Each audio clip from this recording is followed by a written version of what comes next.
إن الحمد لله نحمده ونستعينه ونستغفره ونعوذ بالله من شرور أنفسنا ومن سيئات أعمالنا من يهده الله فلا مضل له ومن يضلل فلا هادي له وأشهد أن لا إله إلا الله وحده لا شريك له وأشهد أن محمدا عبده ورسوله يا أيها الذين آمنوا اتقوا الله حق تقاته ولا تموتن إلا وأنتم مسلمون يا أيها الذين آمنوا اتقوا الله وقولوا قولا سديدا يصلح لكم أعمالكم ويغفر لكم ذنوبكم ومن يطع الله ورسوله فقد فاز فوزا عظيما أما بعد.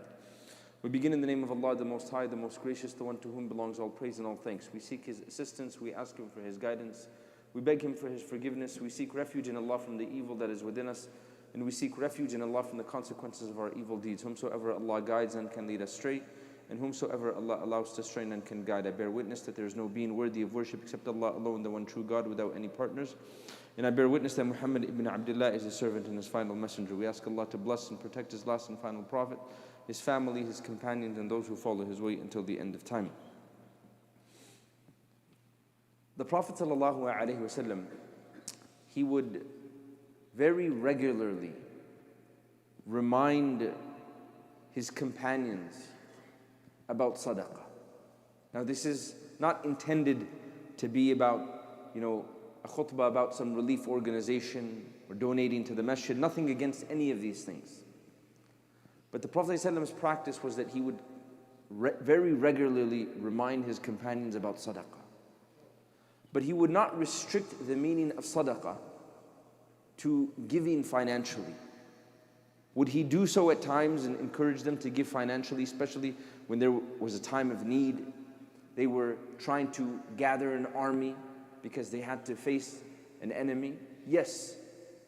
But many times he would just remind them of the concept of sadaqah, and he would expand that meaning more than being financial.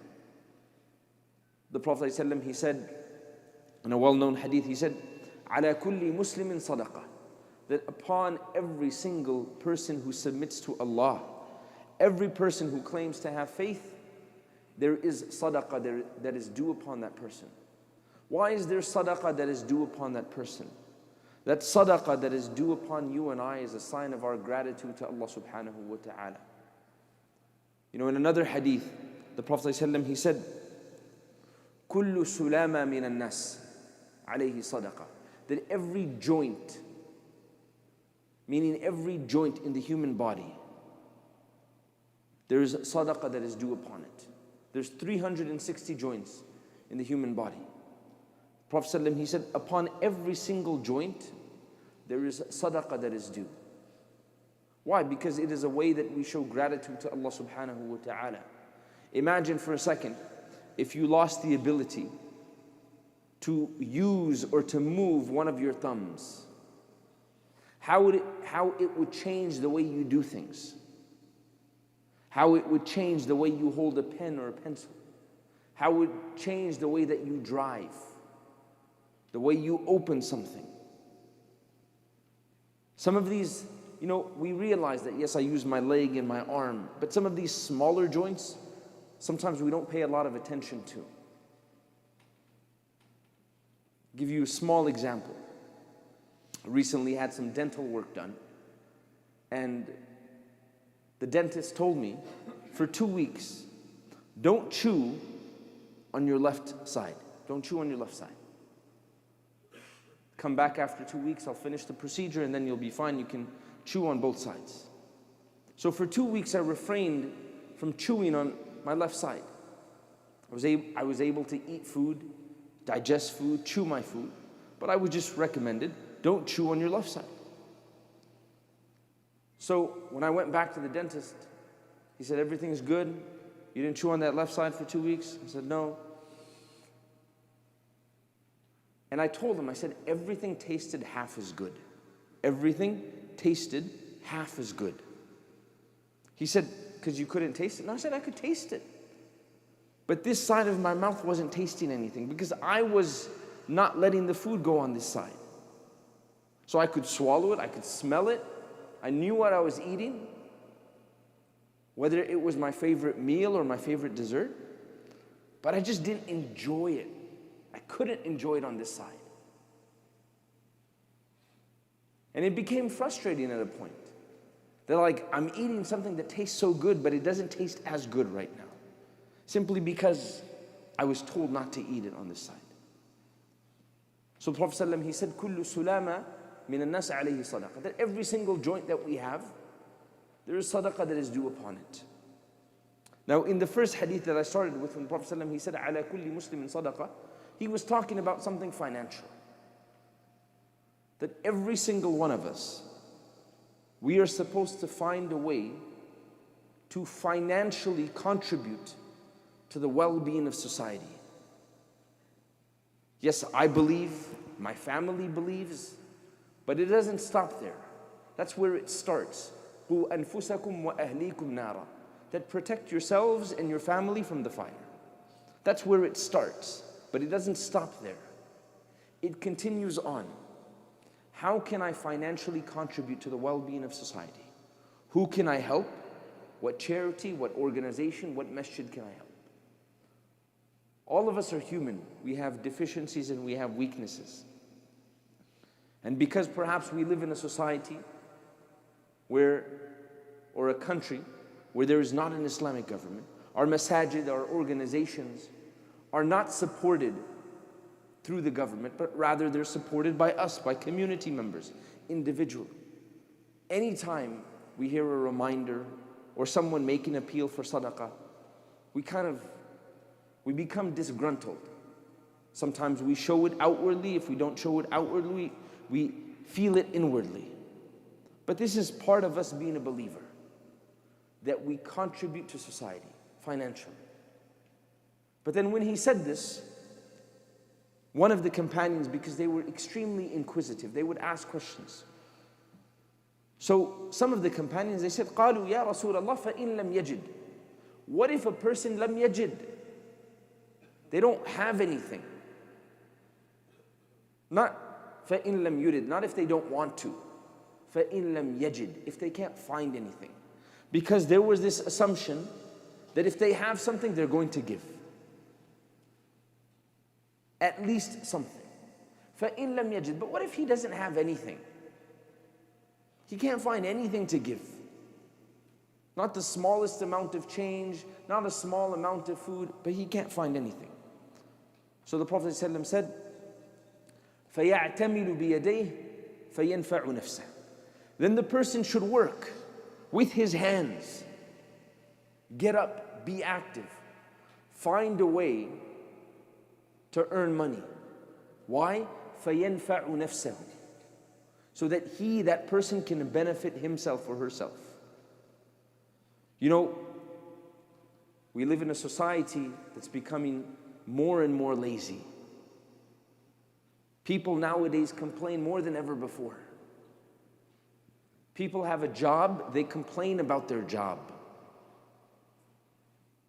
While there are other people that wish they had a job. I remember one sheikh, he said many years ago, he said that your job that you complain about is the dream of every person that is unemployed. So the Prophet ﷺ said, فَيَعْتَمِلُ بِيَدَيْهِ فَيَنْفَعُ نَفْسَهُ. That he should find something to work. Sometimes we have this idea that, hey, I don't have a job right now, I'm not earning money. There's other job openings, but this is below me. No, perhaps Allah subhanahu wa ta'ala has written your rizq through this. And perhaps through this, Allah subhanahu wa ta'ala will open immense doors for you. Or Allah will put immense barakah in that wealth that you earn through that. But this idea of, hey, this is below me, I shouldn't be doing this. Prophet ﷺ said, فَإِن لَمْ يَجِدْ. Okay, you're asking, if he doesn't have anything, فَيَعْتَمِلُ بِيَدِهِ. Then let him work with his hands. Let him sweat, let him grind. Why? فَيَنْفَعُ نَفْسَهُ. That he can benefit himself.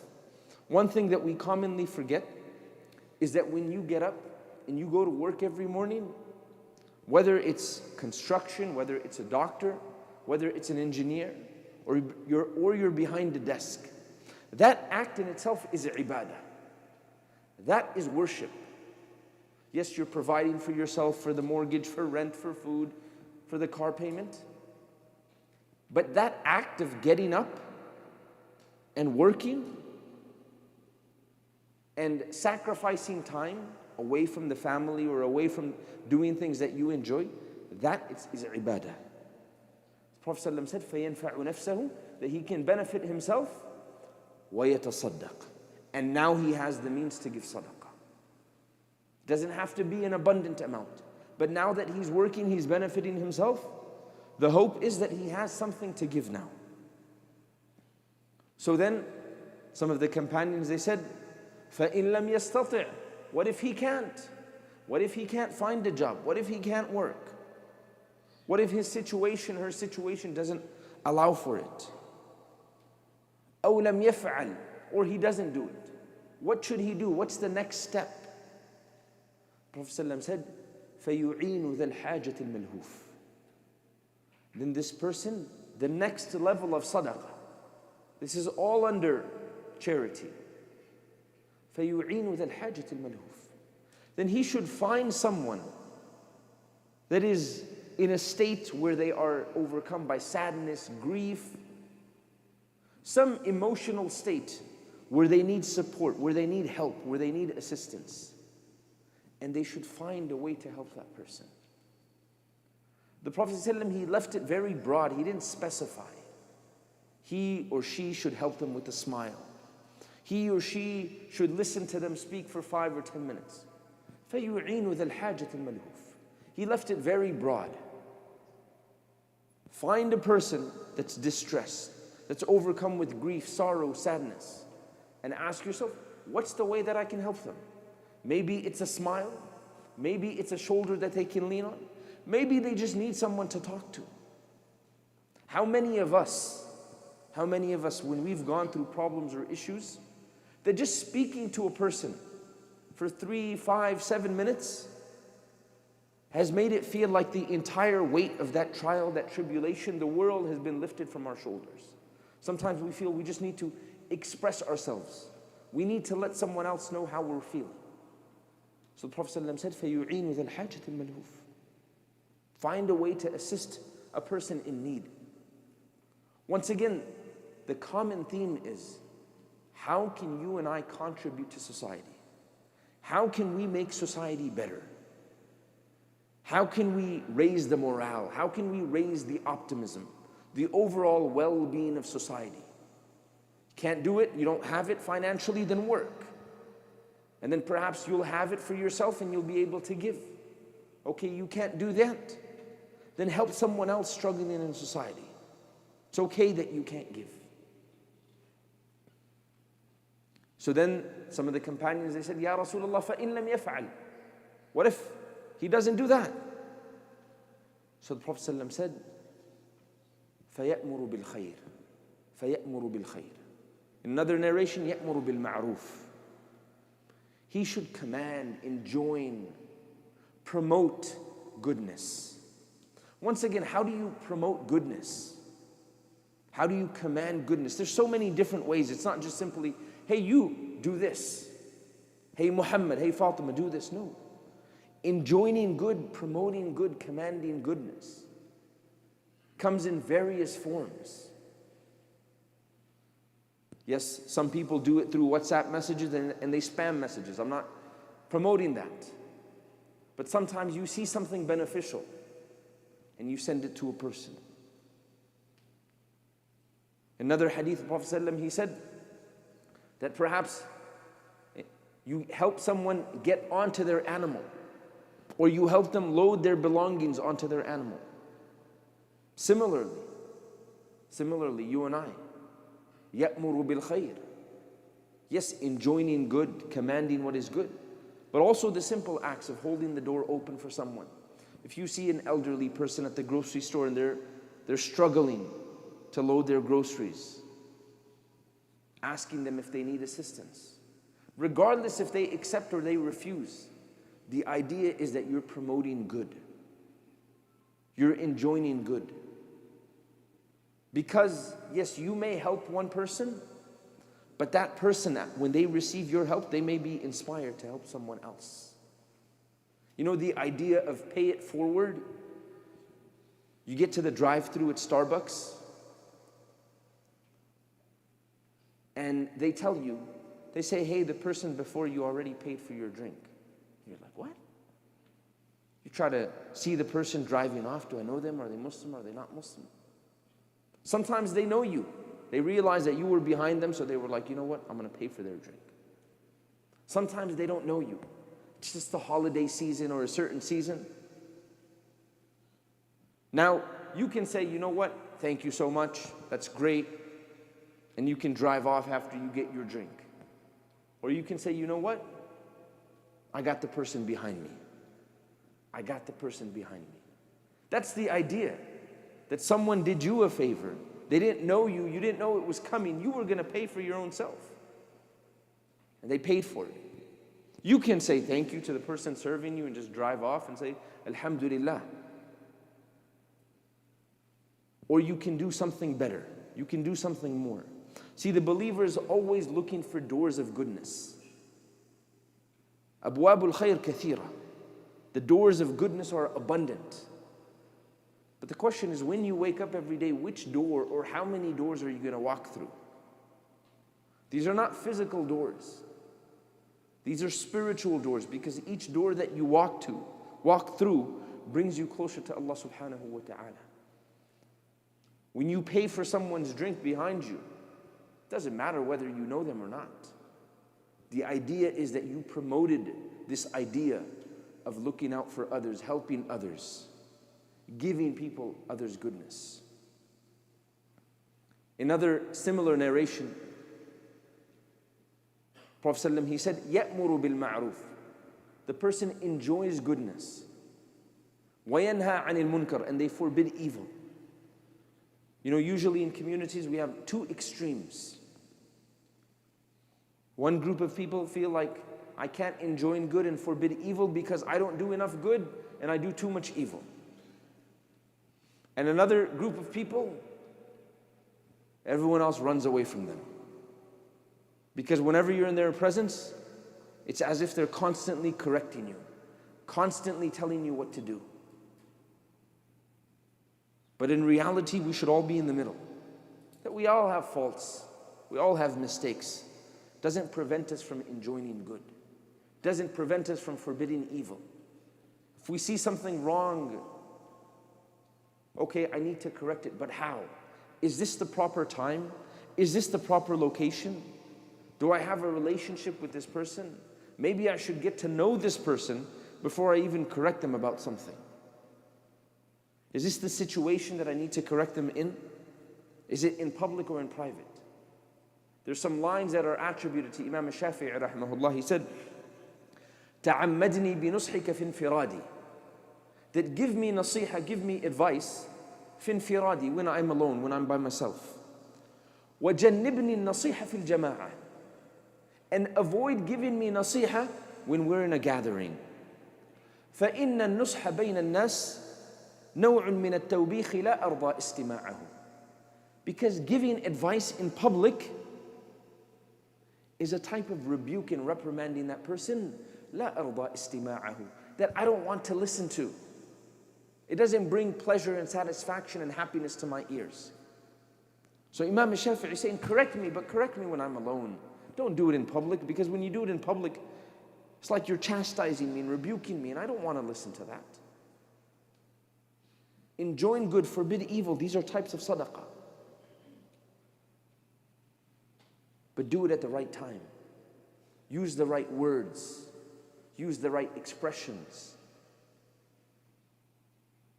Not every person will accept my nasiha or your nasiha. Maybe I'm not the best person to give so-and-so advice. Maybe I should ask someone else if they're closer to that person to do it.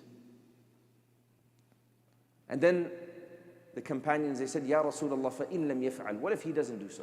Even this.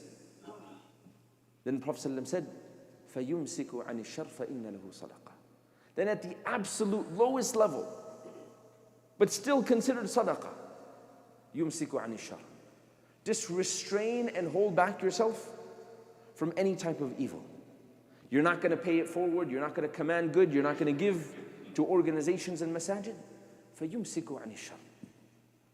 The way that you can contribute to society at the most basic level is refrain Literally shackle yourself from committing any evil. How much stronger would our communities be if the backbiting, if the slandering, if the lying about one another, if the cheating one another in business, if all of these were eliminated? How much stronger would our relationships be? How much stronger would our bonds be? How much more powerful would we be as a community, as a society? فَيُمْسِكُ عَنِ الشَّرِّ. Just refrain yourself from evil. فَإِنَّ لَهُ صَدَقَةً. Even that will count as charity. The Prophet ﷺ, once again, the idea was, how can each individual, how can each believer contribute to society's well-being, uplift society? Believe, pray, do all of the rituals, but also contribute to making others around you better. Because when they become better, you will become better. When you slip up, those around you that you've put so much effort in and you've invested into them, they'll be there to help you. They'll be there to lift you up. They'll be the shoulder that you need to lean on. Find a way to contribute to society every single day. How many doors can I walk through today? We ask Allah subhanahu wa ta'ala to make us people that give financially.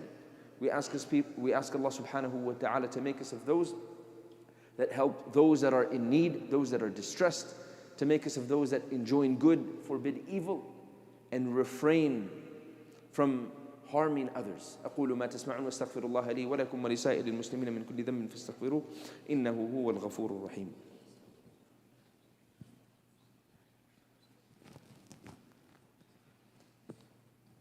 بسم الله الرحمن الرحيم. الحمد لله رب العالمين، نحمده سبحانه وتعالى حمد الشاكرين، ونستغفره استغفار المذنبين المقصرين، ونصلي ونسلم على خير خلق الله وعلى آله وأصحابه ومن استنى بسنته إلى يوم الدين.